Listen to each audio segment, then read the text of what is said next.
MagicVision, the world's most unique video magic set. Brought to you by S.S. Adams, world's largest manufacturer of magic and pranks.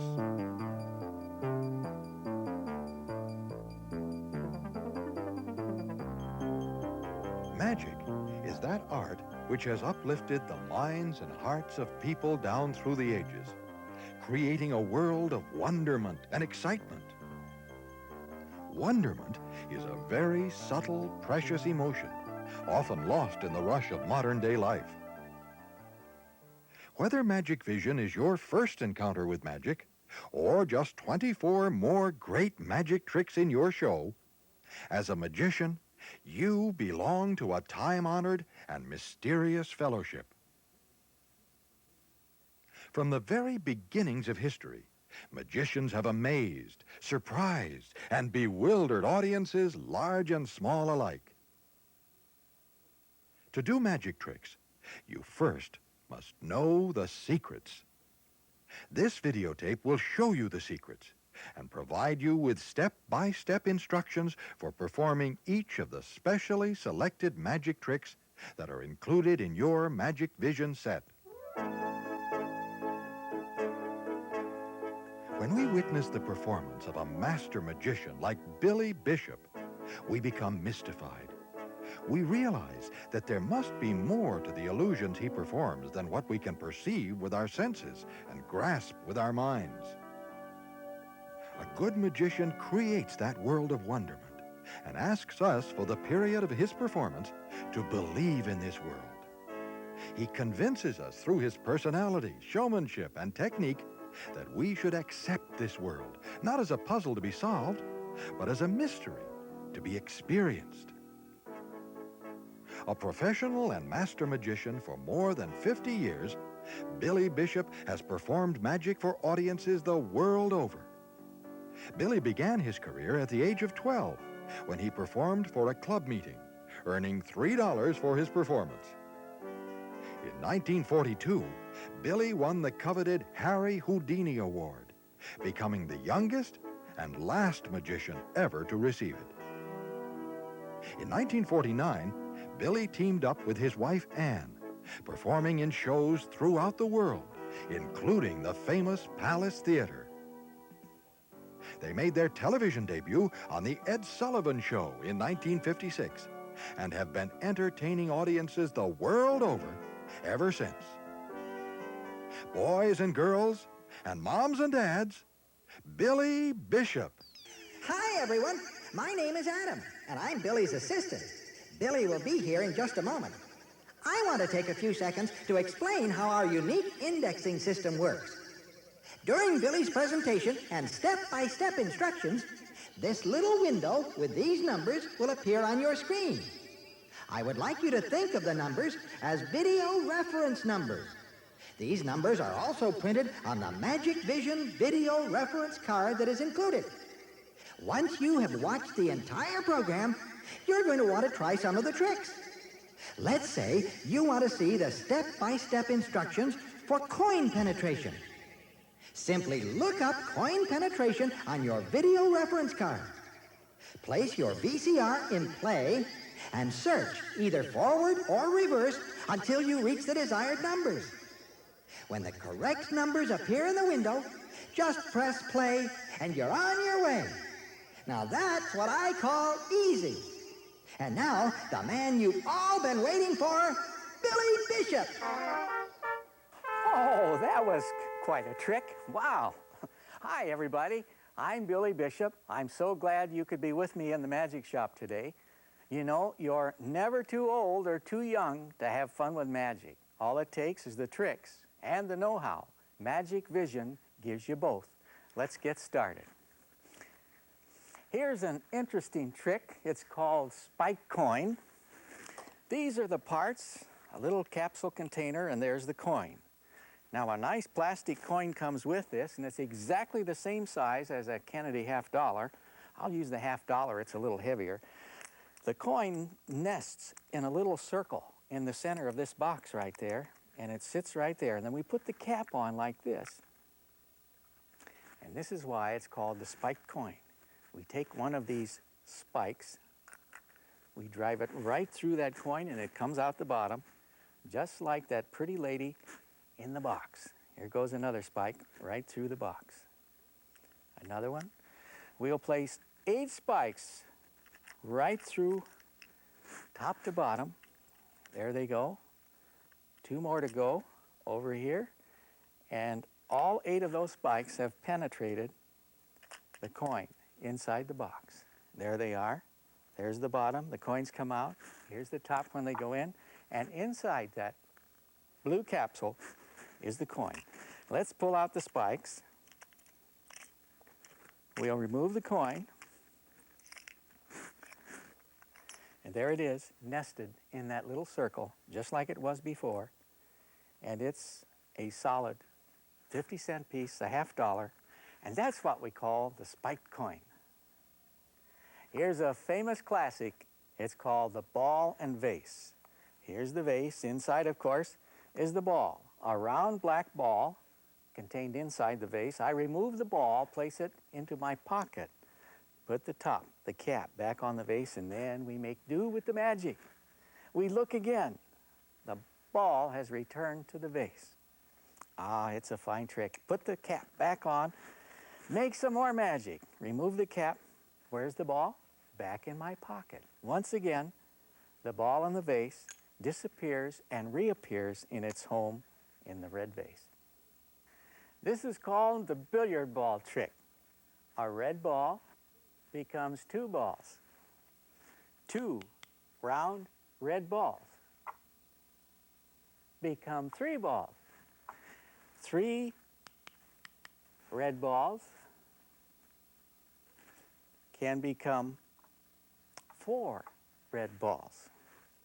Remove 1 ball, it disappears. 3 balls, we're back to 2 balls again. 2 round red balls, 1 vanishes, and there we have the multiplying billiard balls. Here's a quick bit of magic, and the quick ones can be very, very stunning.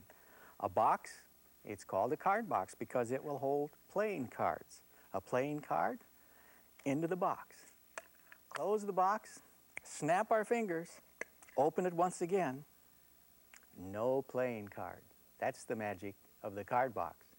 Here's a fun game. We'll find out how good a mind reader I am. This is the mind reader, and we use some cards. Lisa, would you help me, please? Here in the envelope, 3 cards. They all happen to be diamonds, but the numbers are different. There's an ace, there's a 2, and there's a 3. Now, Lisa, I'm going to ask you to select one of those cards mentally. And in a moment, I'm going to be able to prove to you that I know which one you will select. And you may change your mind if you like, and still I will also get it then too. All right? You take the little pointer. Have you selected a card? Will change your mind? You're settled? Good. Would you point to that card, please? The 3 of diamonds? Very good. Would you turn it over, please? What does it say? It says you will choose this card. On the back. And that's how I proved that I knew you would choose that card. But wait, you think now, what if I'd chosen the other card? Let's see the backs of those cards. 2 innocent cards and a puzzling bit of mind reading. Here's some exciting magic. This one causes lots of conversation when someone sees what's about to happen. A small glass, this is the one we have handy. Any size glass makes no difference. A piece of rubber, a little sheet of rubber. On the center of the rubber is a dime, a coin. I'll place it over the glass much like a drum. Lisa, would you help me, please? Here we are, a sheet of rubber covering the glass, and in the center, on top, a dime. Would you place your index finger right on that dime and push down? What happened? It went through. It's gone. It's in the glass. And here's that sheet of rubber, and that miracle is called coin penetration. Let's try some mental magic. A box, inside there's a cube. On each side, each facing of the cube, there's a different color. I'm going to ask, Lisa, would you help me do this, please? We need a helper here. Here's the cube. It has a different color on every side, and when this cube, this block, is placed inside its box, and the cap is put on, one color remains on the top. In this case, it's yellow. So whichever color happens to be on the top, in this case, it's red. You will know which color's on the top. You concentrate on that color, and I'm going to try to find out which one it is. Now, I'll turn my back while you put the block into the box. Put the lid on, and then tell me when you've done that, all right? You place the block inside the box. Okay. Okay, good. You remember the color that's on the top. And if you'll concentrate, I'll try to read your mind. Concentrate, Lisa.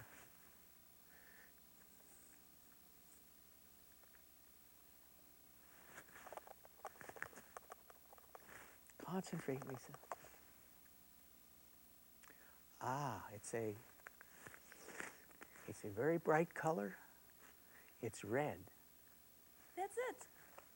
It's red. That's a bit of mental magic. It's not hard to do, but it's lots of fun. This is called Crazy Cube. The cube is a die.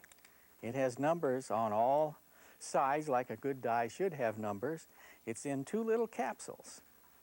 There's the die. Would you help me, please, Lisa? Here it is. I'm going to ask you to please place the die in this small capsule, put the lid on.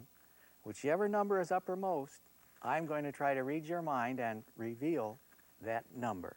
I'll turn away while you place the die inside the first capsule. Okay. All right, it's inside the first capsule. The die's in the first capsule. We'll place it into the larger capsule. Place the cap on, and there it is, inside the capsule. Concentrate, please, Lisa. It's a large number. It's 6. Let's take a look. Open the inner capsule, and there it is, 6 on the top. Here's one of the most famous magic tricks of all. It dates back perhaps one of the earliest, the cups and balls, a favorite of the professionals. 3 balls and 3 cups. 1 cup, 2, and 3. If we place a ball on the center cup, cover it with another cup, snap our fingers, it penetrates, and here it is on the table. Cover it up and place another ball on the top of the center cup, another cup on top of that ball, snap our finger again. What happens? It joins that other ball. 2 balls together. This time, we'll do it the hard way. We'll make this ball go through 2 cups. Snap twice, that's twice as snappy. And we'll see, there they are, all 3 balls back together. 1, 2, 3, and that's a little bit of a very famous bit of magic called cups and balls. Here's a very nice piece of magic. It's called the disintegrator. See if you agree. A plastic box, a lid, the box itself, and a rubber ball. Ball goes in the box, lid goes on the box. Here's the box. Place it under a handkerchief. Hold the box.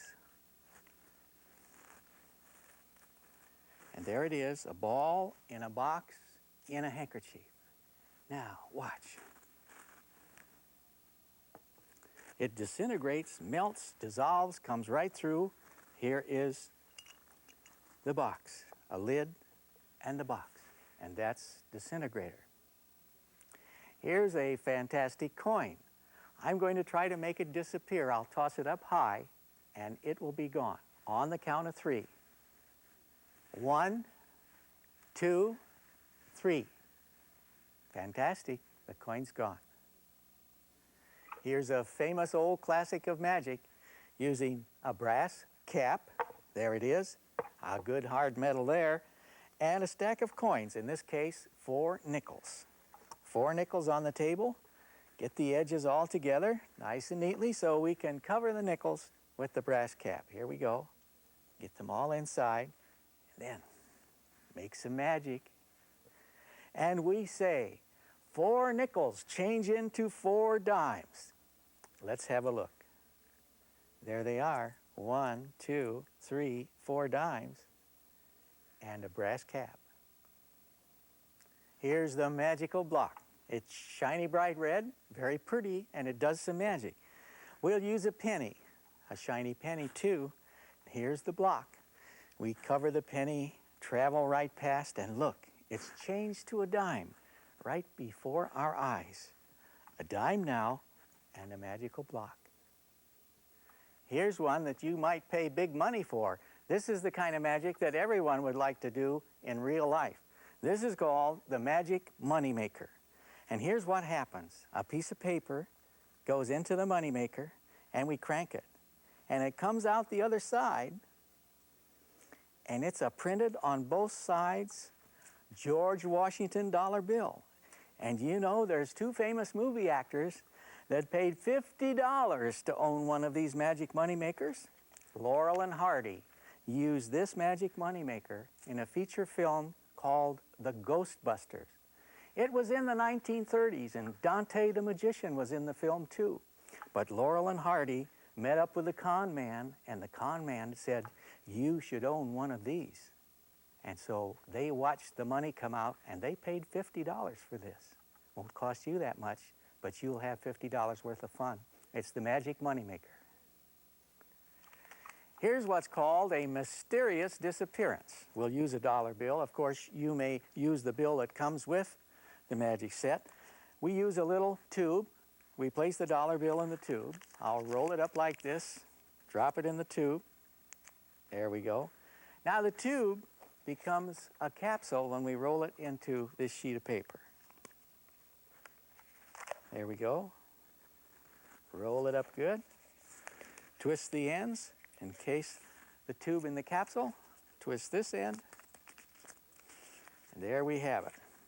Now, this paper contains the capsule and the dollar bill. And when we hand this someone to open, they'll open it.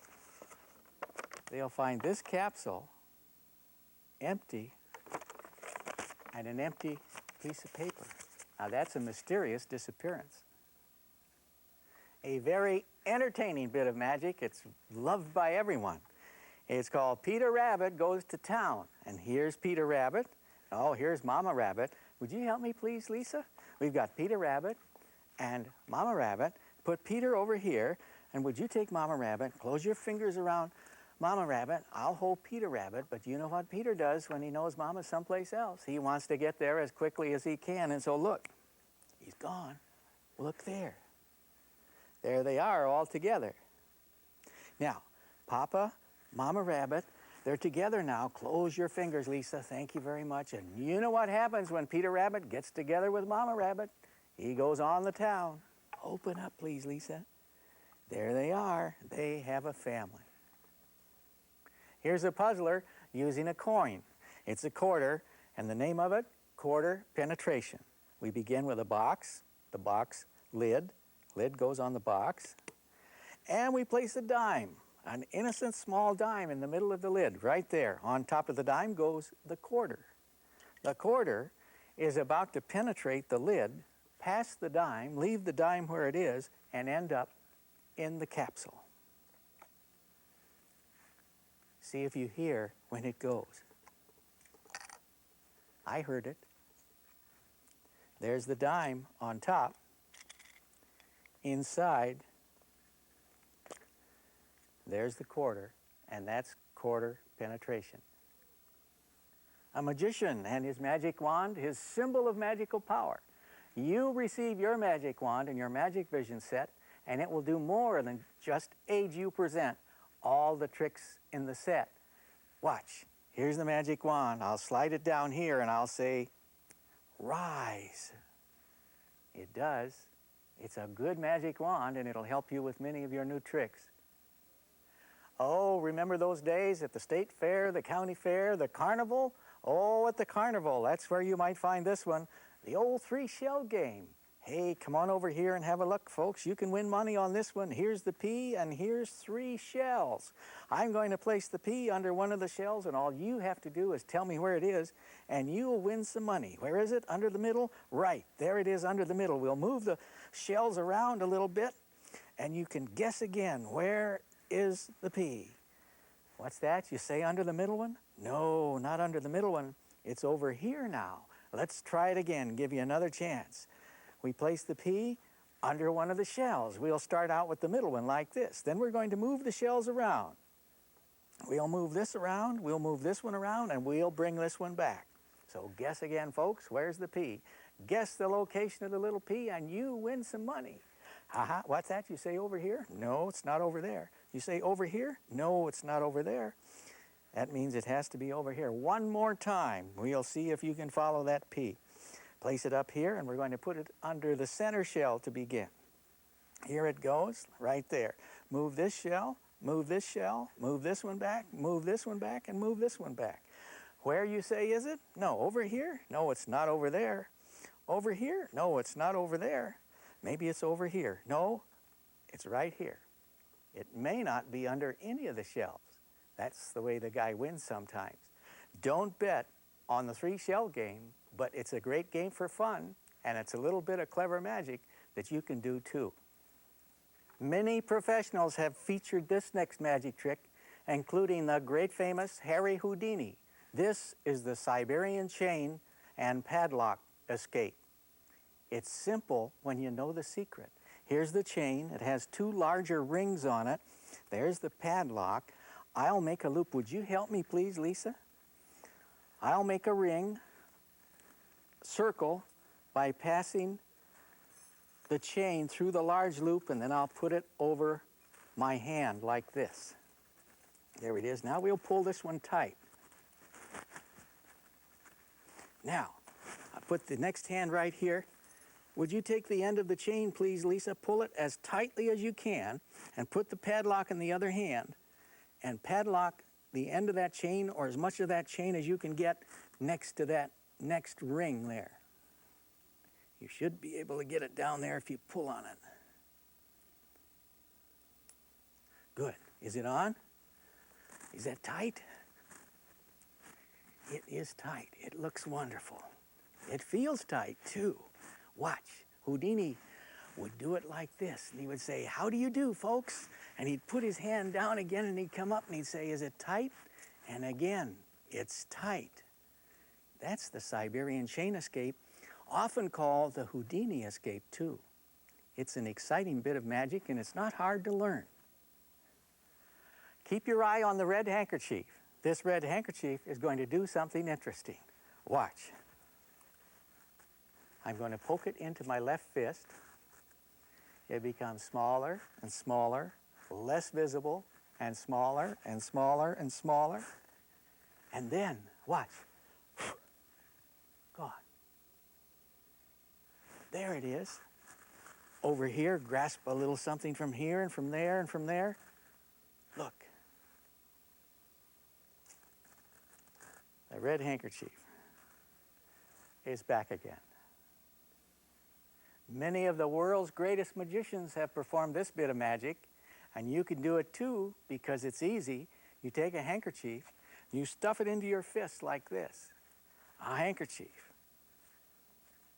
And then you clasp your hands together like this. And as you squeeze and rub and squeeze and rub, it's gone. Here's some fun magic with a quarter. It's the vanishing quarter, so watch it carefully. We use the quarter, we use a small glass, we use a handkerchief, and Lisa, would you help us, please? All right, we take the quarter. I'll ask you to hold it through the handkerchief. All right, you hold on to the quarter, and would you slowly bring it above the glass? Now lower the quarter until you find the opening of the glass. Do you find it? Good. All right, on the count of 3, would you drop the quarter in the glass? 1, 2, 3. I heard it go, did you? But it has disappeared. The quarter's no longer there. Gosh, Billy, that's terrific. Here are 5 rules every magician should follow. Number 1, Give the audience a feeling of wonder, not one of being tricked or fooled. Number 2, keep the secret of the illusion. Giving away magic effects ruins the whole experience for the audience.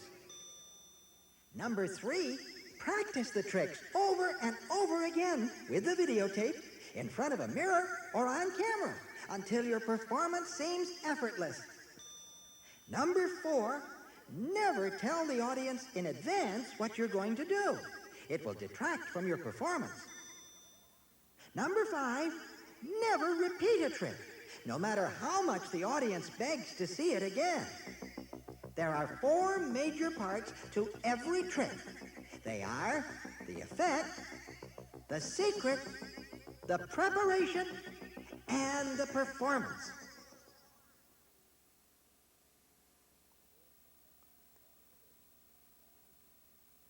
The world-famous ball and vase, a classic of magic. A ball inside the vase, the ball goes in my pocket. Put the cap on the vase and we make the magic and the ball returns to the vase. It's very simple. Here's the ball that returned to the vase. It's a part of the cap. It fits on here, and the clever design of the vase does not reveal the fact that there's a ball concealed in there. It isn't a whole ball, it's just a half a ball. So now we're ready for the trick. We have a ball in the vase. We take the cap off, take the ball out, cover it up, and we say abracadabra, and the ball returns. Hey, nobody knows that we also have a ball in our pocket. So if we put the ball back in the vase, there's the ball in the vase. And here's another little tip. If you're doing this bit of magic, you can just place the cap on your hand and put the top back on and retain this in your hand, and someone can reach over and look at it, and they'll never in the world discover how you performed that magic. That's the ball in the vase. Will I be able to do that? Oh, well, sure you can, Adam. You can do it just as well as I did. Just follow that tape. The famous billiard ball trick. They multiply and they disappear too. Here's the ball. Now it's 2 balls. Notice how it becomes 1 ball and again 2 balls. It's very simple. 1 ball is not a complete ball at all. It's just a shell, a cap. The other ball is a whole ball and it fits inside the shell or the cap. So we hold the cap, top and bottom, facing the audience with the round half shell. It looks like a ball from that one angle. The other ball goes inside. And when the ball is inside, my finger is half on the shell and half on the ball. My finger is half on the ball and half on the shell, and so is my thumb, the same way. Now the entire action to make it turn into 2 balls is this finger goes right down to the bottom next to the thumb, presses against the ball, and the ball rolls right up around the finger. Now here's a subtle bit. I have a ball in my hand, concealed in my hand. And when I reach up to get this ball, the one that's over here, I take it with those 2 fingers, and in that position, this ball goes right into the shell. And I remove that ball, and then I prove to the audience that both balls are solid. I don't say anything about that. I let their ear tell them that it's solid. And now I'm ready to do the same thing with the next finger, roll it up, reach down and get that one and roll it up. And now again, I have a shell here. Again, I can reach up and put a ball in the shell. Bump the balls. Audience can hear they're solid. Do the same rolling action with each finger, and up goes each ball the same way, and we still have a shell. Now coming down, making them disappear, you just put one back into the shell. It's the same action in reverse. But we can add a bit of magic here because we can cover it, put it in the shell, pretend to remove it, and we can make it disappear. And we can move this ball down to the open spot, and as we move it into the open spot, we can drop a ball out of the shell into this hand. It won't be seen. That's the same action as putting it into the shell when we remove this ball. Under the excuse of moving this ball, we've loaded another ball. Under the excuse of moving this ball down, we remove a ball. So it's the same action 2 ways, and now I'm hiding one in my hand. We can make another one disappear, and as we show them solid, we can drop 2 balls into our hand. Then we can get down to 1 ball.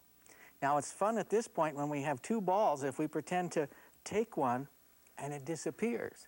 We can put another one up there, and remember the action. As we put one up, we can remove one. So we have a shell and a ball.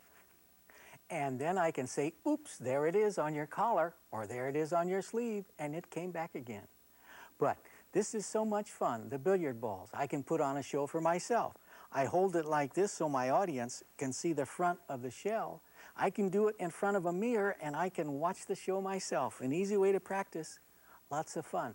I don't have to stand sideways. I can do it right in front of me like this, straight ahead. Same trick. Lots of variations. Lots of fun and pure magic. You'll like to do this one too. This is a beautiful magic set filled with wonderment. Here's a good one. This is a very versatile magic prop. It's the card box. Remember, we placed a card inside, we closed the box, we snap our finger, we open the box, the card has disappeared. This is a very, very nice utility prop because there are many variations of things we can do, and it works so simply. There's the card that just disappeared, and it wasn't far away, it was under this flap. There's a flap in the card box. Now it's there. We place a card over here, we turn the box, the flap is now on top of the card. That's the secret. But suppose we placed a red 6 of hearts in the card box. Remember, audience, we have a red card, a 6, in the card box. We snap our finger, we open the box, we now have a black 6 in the card box. Or we can take the 2 of clubs and place it in, and the change will be to a miniature card. It shrinks in the card box. We can tear a corner off the card and place the card and the torn corner in the box, close the box, the card has been restored. There's many varieties of change that we can do with this clever prop, but we wouldn't do them all at one time, would we? We'd change the trick once in a while for people who've seen the card box before. It's a good utility prop, and it's pure magic. Mind reading with cards. It's a mind reading where you can't lose, and you always succeed. I remove the cards from the envelope, and I place them down in this position. There's 3 cards, and I say to a spectator, whoever's watching me perform this, I'll leave this to the side. I have this in front of me, and I say, I'm going to be able to prove to you that whichever one of these 3 cards you may mentally select, I'll be able to prove to you that I know which one you have taken. And I'll allow you to change your mind if you like too, because that makes no difference actually. But suppose now, Lisa picked card number 3. The 3 of diamonds. But remember now, I placed this indicator in her hand. It's kind of like a little wand. It's a pointer. I said, would you point to the card that you selected, and then I'll prove to you that I knew which one you were going to take. And she said this one. And smoothly, but without wasting a lot of time, I removed the indicator from her hand, placed it over here, and I turned the card over. And on the back is printed, you will choose this card. You will choose this card. Immediately the question arises, well, what does it say on the backs of the other cards? Now, that is a mystery right there. But suppose she had chosen the 2 of diamonds. So she points to the 2 of diamonds, and I would say, Lisa, your choice is the 2 of diamonds? She said, yes. I said, would you please turn over the pointer that you're holding in your hand? She turns it over, and it says, you will choose the 2 of diamonds. We win again. Suppose she chooses the ace of diamonds. She points to the ace of diamonds. I remove the pointer, place it over here, and I said, would you look inside the envelope? She looks inside the envelope, and I say, remove the card, please. She removes this card, and it says, ace of diamonds, the one you will choose. And I say, is there any other cards in that envelope? There's nothing else in the envelope. So again, a miracle. 3 ways to win, 3 ways to confound and befuddle someone. It's mind reading, pure and simple, and pure and magical. Coin penetration, a fabulous mystery that's so much fun to do. Here's a piece of rubber, a dime, and a glass. That's all we need. Place the heel of my thumbs on the corners of the rubber, thumbs and forefingers near the other corners, and I stretch and pull the rubber in all directions. Middle fingers spread apart, stretching the rubber further. pick up the dime underneath the rubber. Remember, the dime is underneath the rubber. I push it up from the bottom underneath the rubber. The coin is underneath the rubber all the time. Doesn't look like it though. Now when I remove my finger, that dime will stay right there on top of the rubber. But it's not on top of the rubber. It's over here in a little pocket held by the sheet of rubber. But if I handle it kind of gingerly, like I don't want it to fall or slide, it looks very natural, and I place it over the cup, the glass, and move it over here. And Lisa, would you help me, please? I hold it like this, and then the spectator, the helper person, the audience, will put a finger right in the middle of that dime and push down. Did you hear it go? Penetrating coin. Penetrates that sheet of rubber. It's almost perfect magic. It employs all the senses. We see it, we hear it, we touched it, we can examine it later. It's pure magic. And it's so nice because the whole trick is a piece of rubber, easy to drop in a shirt pocket. Many of these tricks have been selected and put together so we can carry them around and entertain people in many, many different situations. Really nice magic. Oh, a suggestion. When you get this new, there's a fine coating of powder on the sheet of rubber. This is to protect the quality. It takes just a few seconds to rinse the powder off. Rinse the powder off of the rubber. Warm water does it faster. Rinse the powder off because the coin will slip with the powder on, won't it? Here's how you perform color vision. Here's the block with different colors on each facing of the cube. Drop the cube in the box, cover it up, and another person puts it in and you don't watch. You don't see what color's in there. You make a big show of turning away. Then they hand you the box and the lid is on the box. Now you say, will you please concentrate? And you bring it up and you listen to it as you shake it. You put it behind your back and you put both hands behind your back and you bring it out and you shake it again. It still rattles. But the second time I bring it back, if I put it to my forehead to concentrate or if I rattle by my ear, do you see what I see?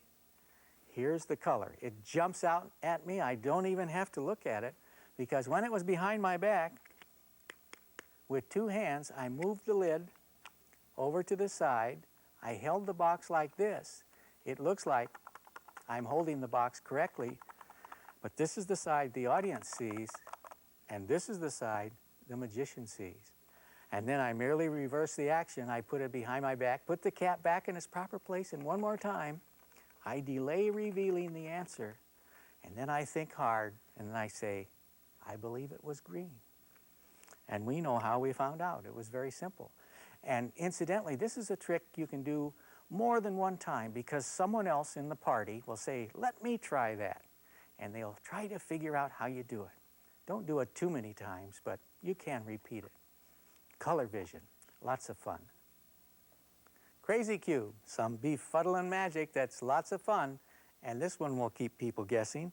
There's two capsules, a large one with a cap, a smaller one with a cap. Inside the smaller one is a die. It has all the spots like a regular die, and you can roll it and it'll come up different every time. But the game is to put the die in the small capsule, whichever number faces up. Here it's the 4. Whichever number faces up, that's what the magician is going to discern through the power of his ability to read minds. So we place the cap on the inner capsule, and then the magician takes that capsule, hands the other two parts to the person who's helping him do the magic and say, take a look at that capsule.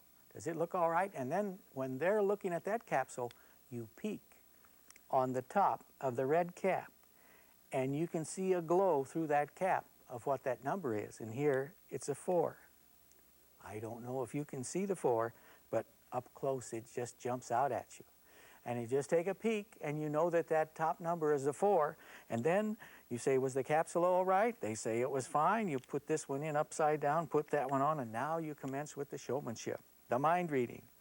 You say, let me concentrate. Concentrate, and I'll read your mind. And you say, I believe it was the 4. And when you open it and you take it out, there it was a 4.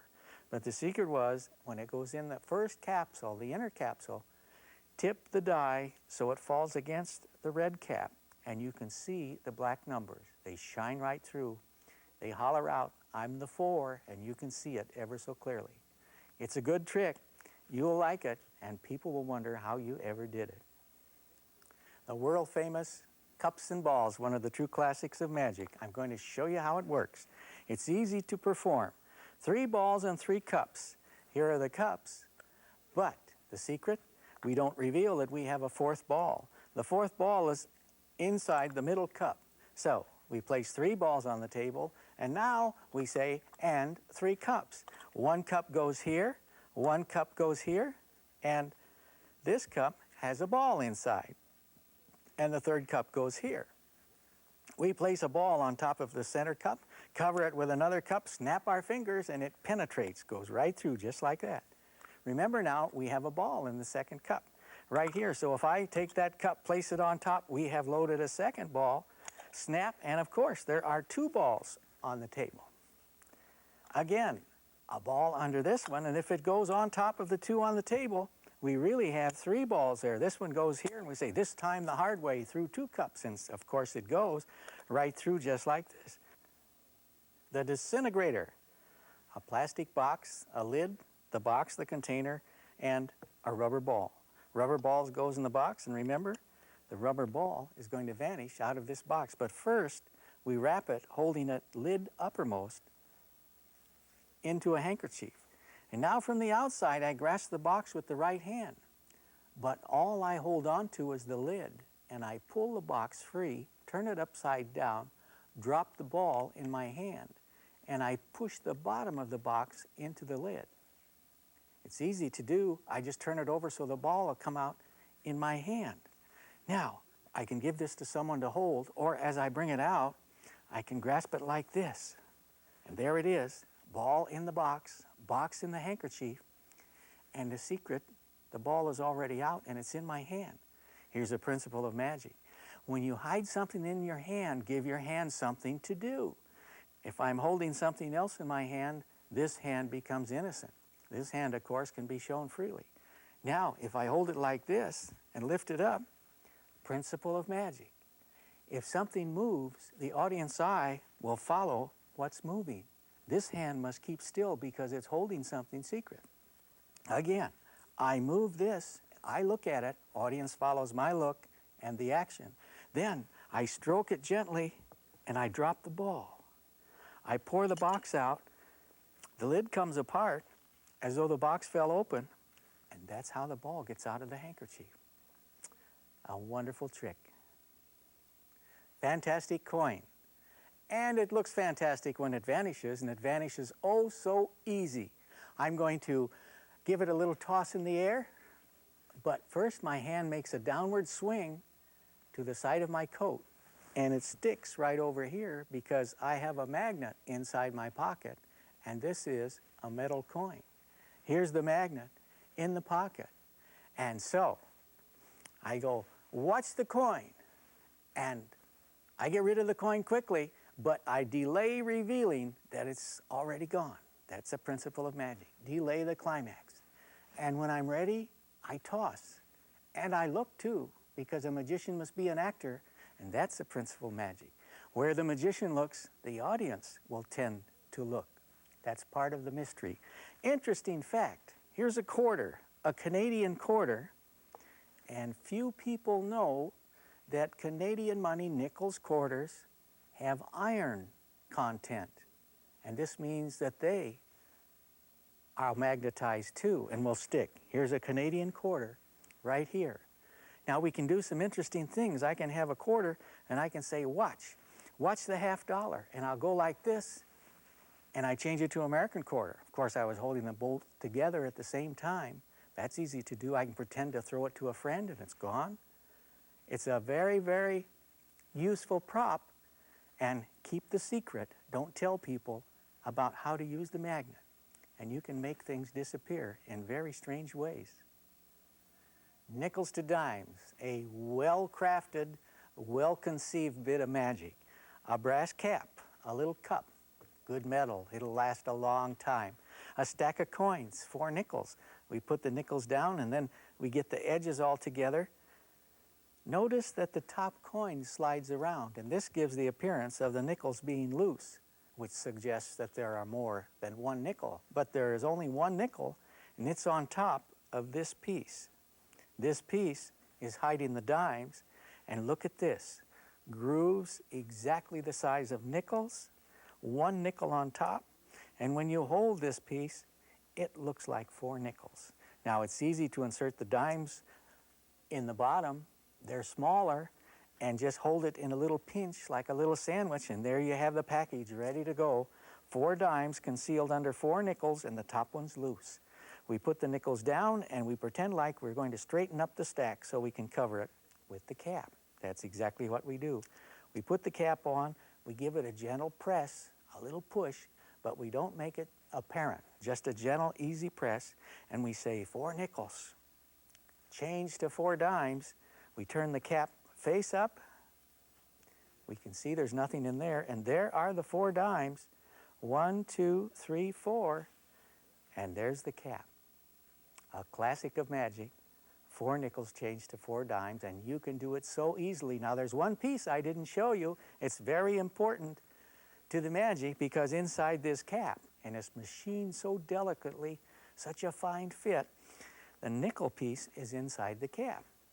And if we bounce it on the table, it's not going to come out. It's just going to seat itself perhaps a bit tighter. But there's a ring. The ring fits on the collar. The shoulder up here lifts the cap off the table, so when we bounce it, it takes 4 or 5 bumps, and out drops the nickel by their own weight. There is a classic of magic. 4 nickels changed to 4 dimes, and you'll like that one a lot too. Adam's famous magical block. It's simple, but so deceiving. A block and a penny. We pass the block across the penny, and look, instantly the penny has changed to a dime. There's the block, and there's the dime, the magical block. Here's the secret right here. The penny is a shell. It's hollowed out ever so carefully. And here's another interesting fact. Coins are not magnetic. This is a magnet, but it will not pick up coins. It will not pick up real pennies either, but it will pick up this penny because a steel disc has been sealed inside the penny. Good workmanship and fine magic. So we place the penny on the dime, and we merely pass the block across the penny, and it will change to a dime. Now a variation on this that's fun is to take a spectator and place the penny on the back of their hand. They can feel a coin on the back of their hand. And when the block passes over, they still feel the coin, and there is a dime. Now that's an experience that's rather bewildering, and that's easy magic, and it's lots of fun, the magical block. The famous moneymaker, the machine where you place blank paper in one side and you crank and roll, and out comes real money on the other side. Of course, the secret is we must place the real money inside to begin with. That's the secret part. So we'll load a dollar bill inside, and we'll crank, and while that disappears, to get ready to perform the magic, we'll now show the moneymaker. Here it is, 2 little rollers, and a blank piece of paper, ladies and gentlemen. Tuck it into the moneymaker, and we start to crank. And there it goes, inside, and out comes the dollar bill. It's that simple, but it is a visual surprise and masterpiece of magic. A magic moneymaker. Mysterious disappearance. This is a puzzle, what this one is. It's another good one. Here's the capsule, and this time we'll be very, very daring. We'll place a $10 bill in that capsule. There it is right there. We'll get a piece of paper. We're going to roll this capsule with the $10 bill, roll it up in the paper like this. Now remember, the capsule is open at one end. There's the $10 bill right here. And here's the secret part. There is an inner capsule inside the outer capsule. The $10 bill is in the inner capsule. Now remember that fact as we roll this up. The $10 bill is in the inner capsule, but we roll it up very openly, showing that there's nothing in our hands. And at this point, we twist the ends of the capsule, remembering that this is the open end here. Now we tip this up, and in that moment the inner capsule falls from there to here. So when we twist the bottom part, the twist is above the capsule, which contains the $10 bill. The empty capsule's here. The $10 bill capsule is now hiding right here. And there's the fist, the hand covering it up. And as you take it, remember that the eye follows what's moving and where the magician looks. You bring that up, and you just hold this hand still, and everything will be fine. And you hand it to someone else, and you let them open it up. And all of the attention is on the person who's opening up that twisted up capsule, and they don't know at all that over here is a $10 bill in the inner capsule. So when the paper is unrolled, it's a very big surprise. There's an empty capsule, and there's no money. And during the attention of the unrolling of the capsule, it's very simple to just stand here and watch and drop it in a pocket. It's good magic, and you'll be surprised and pleased at how much fun you have performing it. Here's another Adams exclusive origination, Mystic Smoke from the Fingertips. Oh, that sounds magical, doesn't it? It's a little tube. Inside is Mystic Smoke. I'll remove the cap. You'll notice that it's sealed in the top, and you have to poke something into the top to make an opening so it can come out. And I'm just using a small safety pin, the tip of a pair of scissors, a key, a paper clip, any little thing will make a large enough hole. Now I have a little hole. I'm going to squeeze out just a little small ball of this mystic stuff. There it is. Now that isn't very much. You can see that that's really very little. And always be sure to keep the cap handy, because you have enough supply here for months and months and months. So be sure to close it up and save it. We'll do that right now. There the cap's back on the Mystic Smoke, like new. All right, there it is, a little gob of it right there, just a little ball. Now I'm going to begin to rub it around and round and round like this. Now that makes it just a little warm, and it feels a little bit warm. And when it feels a little warm, it feels a little bit kind of gluey. Well, it's getting to the consistency where we're ready to make Mystic Smoke from the fingertips. All right, now I point my fingers up like this, and I open my fingers, and look, after 3 or 4 primes, little wisps of smoke begin to float and drift into the air. There they are. Now it looks like smoke, it's light, it floats, and you can use this smoke effect to enhance any bit of magic you may be doing, because you're producing smoke at the fingertips. Of course, it isn't real smoke. It's a chemical that creates the illusion of smoke. And it can go on for long, long times. And imagine if we had both hands going, how much smoke there'd be. Mystic Smoke from the fingertips. Of course, later on, when you're finished using this, you'll have to have a little rag or something to wipe this off, because it's a little bit sticky yet, but isn't that marvelous? Isn't that unusual? It's truly mysterious. That's Mystic Smoke from the fingertips, and you can use it in many, many magic tricks.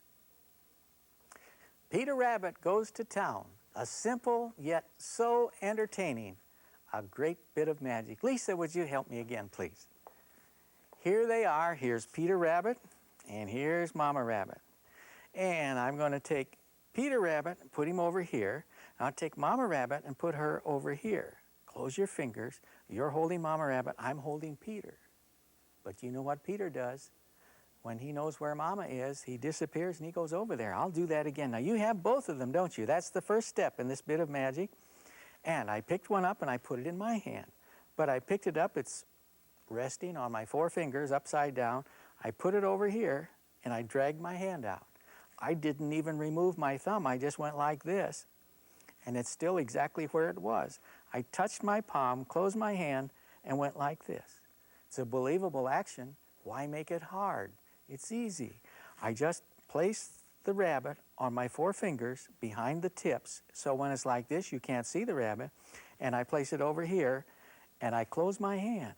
I look at this hand, I believe the rabbit's in there, I close that hand like it contains something, and this hand just relaxes, and it's right here. So I place it over here, close my hand, I drag my hand, but attention is on this hand, and I put it on top of this one. There they are, 2 of them, and I place them in Lisa's hand, and I say, close your fingers, and I keep my hand covered until she does close. Now we're ready for the action. Peter Rabbit is going to go visit Mama Bunny. So, gone. And he's over here. Now at the moment when Lisa has over here, and I say, gone, and I say, look, Lisa, what do you have? And she opens her hand. At that very moment, I reach to a side pocket and I get the extra baby bunnies. Now this can be very bold. There's a step there where all eyes are going to be on this hand because someone will expect that the 2 bunnies are there together. Now you open it up and you look, and there's a little laugh. There they are. And so immediately, with these in your hand, you put them all together and say, here's Mama and here's Papa, and Peter Rabbit goes to town. And you know what happens when Peter Rabbit goes to town. Put them on the table, and there they are. They have a whole new family. It's very simple and it's very bold, but you'll notice when you see professional magicians performing close-up magic that this bit of magic will be in their program. You'll like it. Peter Rabbit goes to town. The quarter penetration, puzzling, effective magic, oh so simple. A capsule, the capsule lid, the secret part is under the lid, there's a quarter. There's the quarter under the top of the lid, and when it's on top of the capsule, we can't see it. It's going to end up down in the capsule. Nobody knows that we have 2 quarters. This is the one that goes on the top. There we have the quarter under the lid, and it can be ejected with a little press from the top. You see, it fits in there, and listen as I press on the quarter. Hear that little snap? The edges and size of the coin are fitted so carefully that just a little press, and it will remain there until dislodged. We dislodge it by pressing on this side, and that lets the quarter fall free. So there it is, held in place by the tight edge. Place it on the capsule, and we add the dime, the center of the cap outside. We place the quarter on top of the dime. Now, we tell our audience the plot. The quarter is going to pass through the dime, pass through the top. That's the magic. The card will cover the quarter. We press, listen. It went through. We remove the card, and a bit of wax, magician's wax on the back of the card, hides the coin. Place the card and forget all about it. There's the dime. Open the lid, and we made that quarter go right through. Quarter penetration. Here's the magician's magic wand, a good friend. And if we hold the magic wand like this, we can command it to do something. We say, rise, and it jumps like that. Well, of course it jumps. It's very simple, yet effective, and it's the little simple, quick surprises that are often the most fun in magic. Here's the secret. A strong elastic running through the wand. And there's a button on this end that matches the white tip of the wand.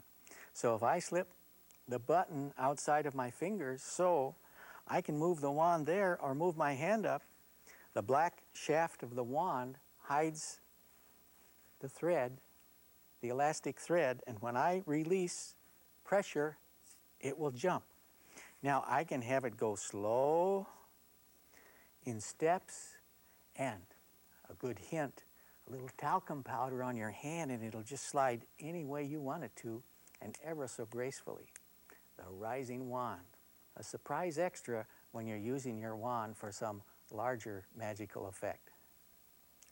Here's the 3-shell game and the pea, and I'm going to show you the professional way to perform this bit of magic, but let me caution you, please perform this for entertainment purposes only. Okay, there's the pea. And when we cover it with a shell and move the shell, the pea's no longer under that shell. It's clipped between my fingers like this. Now there's a grip to this. This is the natural, secret way to do it. I'll pretend that I covered it with the shell. And I hold the shell with these 2 fingers. But more important than the finger and thumb holding the shell is the position of the other 3 fingers. The 2 joints of my hand are lying flat on the table, and these 2 fingers then touch the shell. Always, these 3 fingers, the 2 joints, stay on the table. So if I roll the shell forward, I come to the P and I let it roll under that finger. And then when it comes between the next two fingers, without stopping my forward motion, it is clipped right there. So when I move to this shell and move backwards, just as simply, I've transferred the P from this shell or from this shell to this one. Again, when I move the shell forward, the P rolls and it's now here. And when I move each shell forward or backwards, I can place it any place I want to. So we'll say it's over here now. It is. It's over here now. Watch. We move the shell forward. We move this one forward. We move this one back. We move this one back. And we move this one back. Where might it be? It's really not fair. It's just a guess, but it's over here. Remember, 2 digits down, flat, and then grip like this. As you move the shell forward, give it slight tip upward, a tilt upward, and that helps the P roll right out behind and right into position to be pinched and moved. And be careful, it's against the law to gamble this way. Here's how you perform the famous Siberian chain escape. The chain is sturdy and strong, and the 2 large rings on the chain help you put it in place. We take the long end of the chain opposite the ring, and we place it through the ring, and we have now formed a loop that we can tighten, cinch it up like this. And at this point, we place the performer's left hand in that loop. Now we grasp the end here and we tighten it. And we tighten it tightly because we can get out.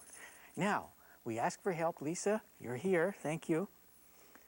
And at this point, notice that the big ring that it went through on the end is at the top of my wrist right here. And I let this chain drop down. It goes down here. I go wrist to wrist, and I have created some slack here. This slack will be useful in just a moment, but we don't see it yet. I flop this over there, and I say, pull that as tightly as you can, real hard. Really pull on it now. And she's going to pull hard, and it's important that the person does pull hard and get it on tightly because that makes it more interesting magic. All right, it's locked on. Lisa's getting it locked on. Very good. And I pull like this, and it's really on very, very tight. But under cover of anything, I can go like this, and now I'm utilizing that slack that went down my hand. There it is there, and I have this much room to get out. I put my hand back in, and I switch my hands together, and I'm tightly secure inside that chained chain. So the action of getting out is to open your wrist like this, and now it's easy to just open the other one, and out you come, and there's the chain. Still has the padlock in place, and you've performed a Houdini miracle. It's a great piece of magic, and it's been in many famous magic shows. The great ones have done this one too. The spiked coin. Here's a puzzling mystery, but its answer, its secret is quite simple. A little box, a coin goes inside. We'll use the heavy $50, but the plastic coin that comes with it works just as well. We place the top on. The coin is nested in the little circle inside. There we go. Now we move and snap the lid until it comes to rest evenly all around, because then the holes on the top will match up with the holes on the bottom. There we have the $50. We match up the holes, and when they match up, we're able to poke the spike all the way through the top and out the bottom. And the first spike is the one that does the trickery, because when it goes in, and we always put the edge outside spike in first, and what it does, it makes the coin stand up on its edge. There it is, standing up, and of course when it stands up, we can pass all the other spikes through easily. I'll reinsert this spike, and we'll continue. There we are, more spikes. They all go through the holes.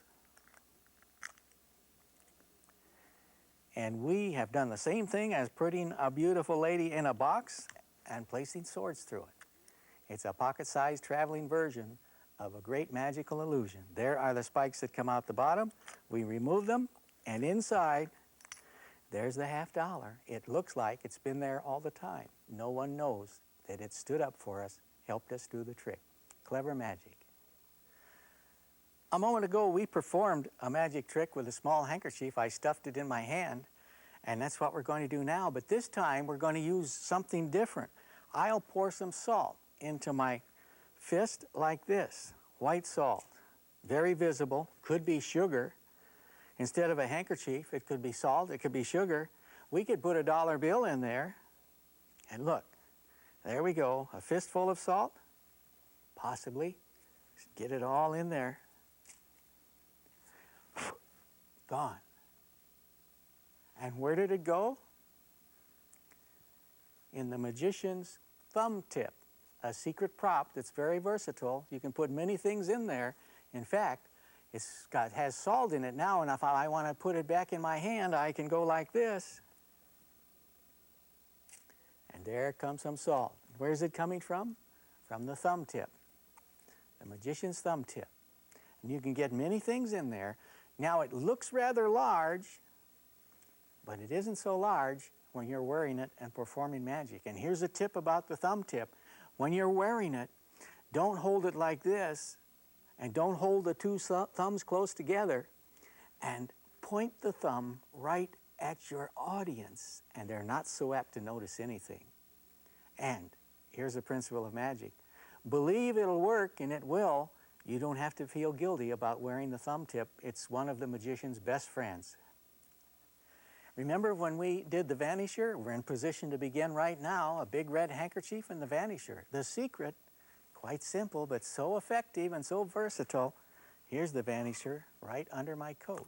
Now, you need to wear a coat or a jacket when you're performing a vanishing trick using the vanisher.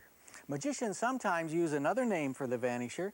They sometimes simply refer to it as a pull, because that's what it does. It pulls something out of sight. When you're going to use the vanisher, you will have it handy and partly covered by whatever will be stuffed inside. Now, we can put handkerchiefs inside here, scarves, flags.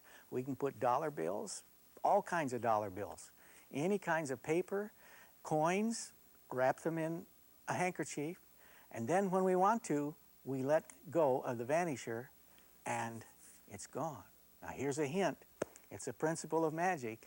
When you're doing something that's sneaky, do it at the proper moment. And the proper moment is the offbeat moment. Usually, it's way up front early. So we'll let this go early, but we delay revealing that it's gone.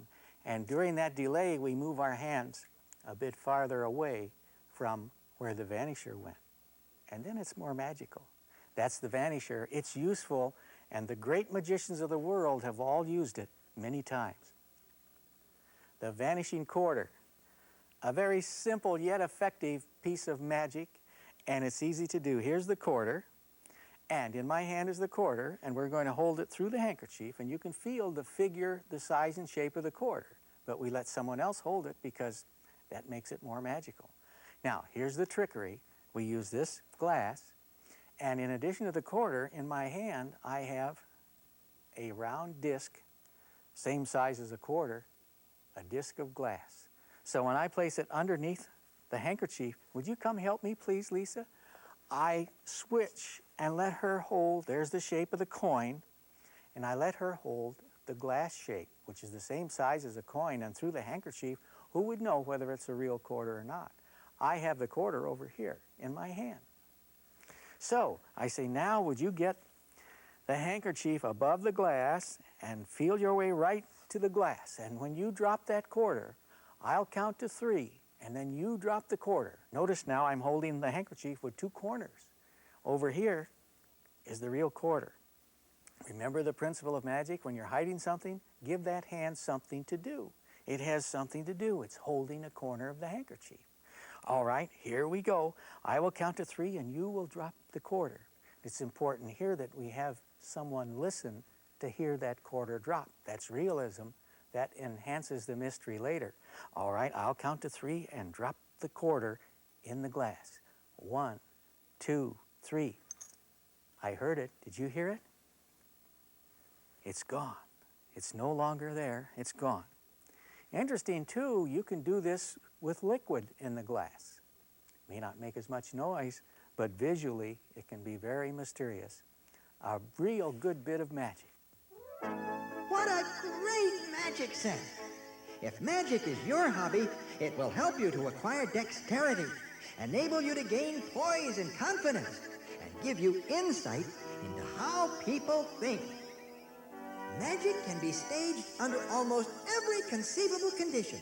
In the kitchen, living room, in the lunchroom at school, or on a plane or cruise ship, for a single spectator or an audience of 1,000.